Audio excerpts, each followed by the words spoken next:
क्या कहना चाहेंगे?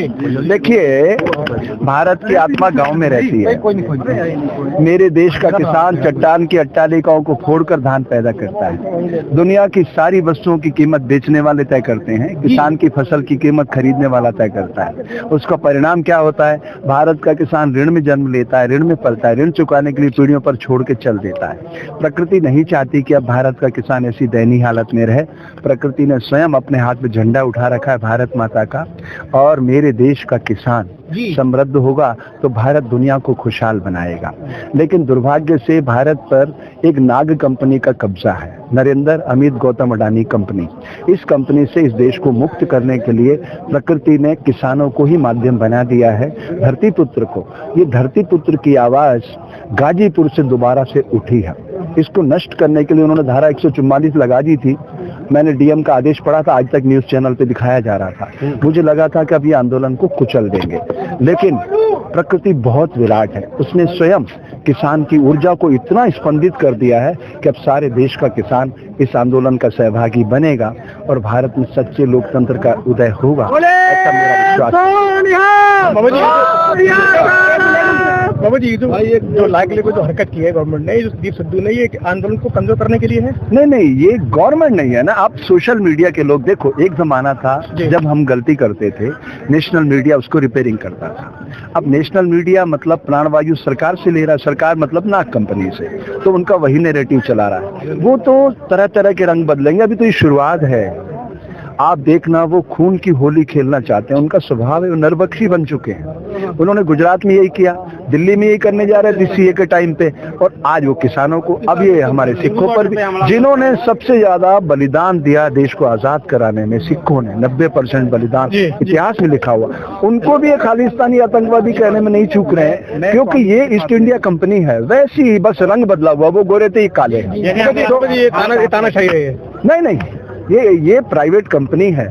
तानाशाही में सहयोगी वो सिस्टम को बनाना चाहते हैं, लेकिन प्रकृति चाहती है कि भारत में लोकतंत्र का उदय हो तो सारी दुनिया में खुशहाली आए।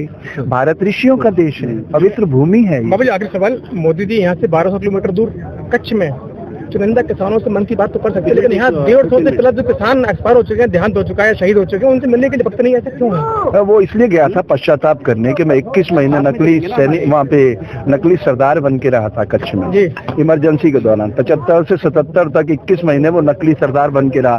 तो उन सरदारों को फिर देखने गया कि यार काश मैंने अपने अंदर कुछ सरदार का इल्म ले लिया होता तो आज ये हालात पैदा नहीं होते। लेकिन सवाल ये है कि एक तानाशाह को ये पता होता है कि अगर मैं एक कदम पीछे हटाऊंगा तो सामने मेरी मौत खड़ी है। आप समझिएगा, इन्होंने गौतम अडानी के साथ मिलकर जब ये गुजरात के मुख्यमंत्री हुआ करते थे, आपका हमारा देश की जनता का अरबों रुपया कस्टम के जरिए लूटा था। उसी पैसे के दम पे तो ये सारा खेल रचा रहे हैं।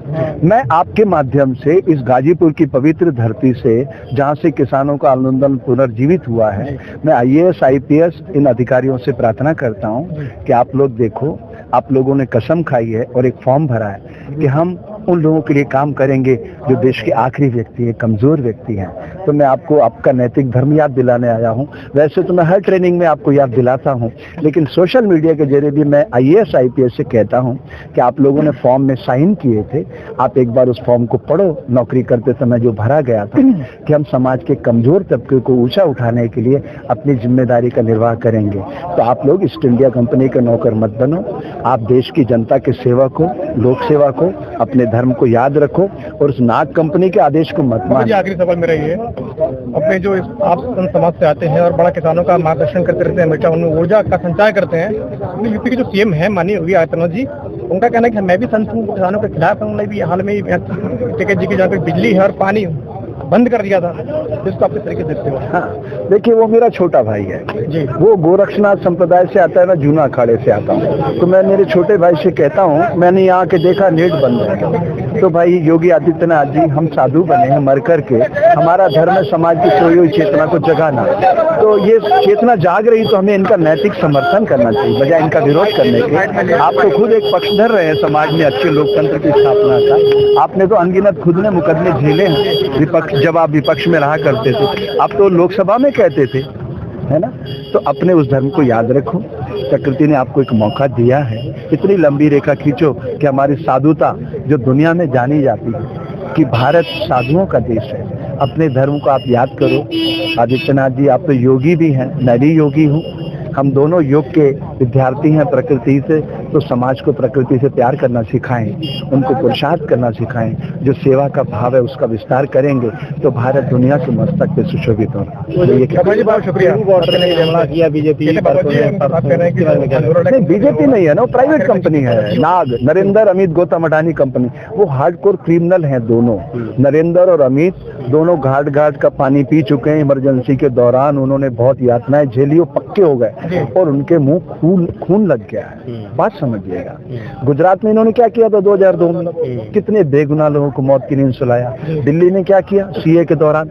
इनकी तो आदत है खून पीने की, इनको इससे कोई फर्क नहीं पड़ता है। इसलिए मेरी आप सबसे प्रार्थना है सोशल मीडिया के जरिए कि गांधी विचार को दफन मत होने दो, अपने जीवन में उतारो, अहिंसा को बड़ा कर दो, ये अपने आप हिंसक पशु सिस्टम से बाहर हो जाएंगे। धन्यवाद। बहुत शुक्रिया।